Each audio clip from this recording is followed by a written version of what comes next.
नमस्कार मित्रांनो. आपली 29 रुपये महिना मेंबरशिप नक्की जॉईन करा. 1 रुपयापेक्षा कमी पर डे.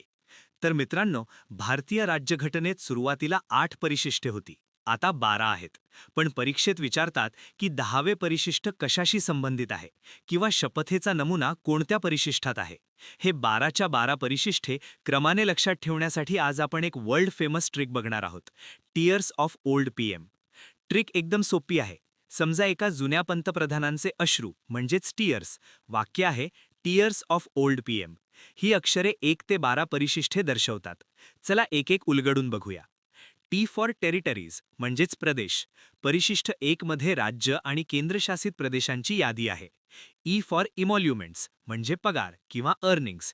परिशिष्ट 2 मध्ये राष्ट्रपती, राज्यपाल यांचे पगार आहेत. ए फॉर एफर्मेशन्स म्हणजे शपथ. परिशिष्ट 3 मध्ये शपथेचे नमुने आहेत. R for Rajya Sabha. परिशिष्ट 4 मध्ये राज्यसभेच्या जागांची विभागणी आहे. एस फॉर शेड्युल्ड एरियाज म्हणजे अनुसूचित क्षेत्रे.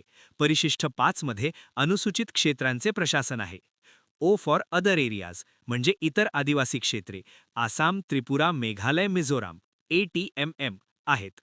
एफ फॉर फेडरल स्ट्रक्चर म्हणजे संघराज्य. परिशिष्ट 7 मध्ये 3 सूच्या आहेत: केंद्र, राज्य आणि समवर्ती. ओ फॉर ऑफिशियल लँग्वेजेस म्हणजे अधिकृत भाषा. परिशिष्ट 8 मध्ये 22 अधिकृत भाषा आहेत. एल फॉर लँड रिफॉर्म्स म्हणजे जमीन सुधारणा. हे 1व्या घटना दुरुस्तीने जोडले.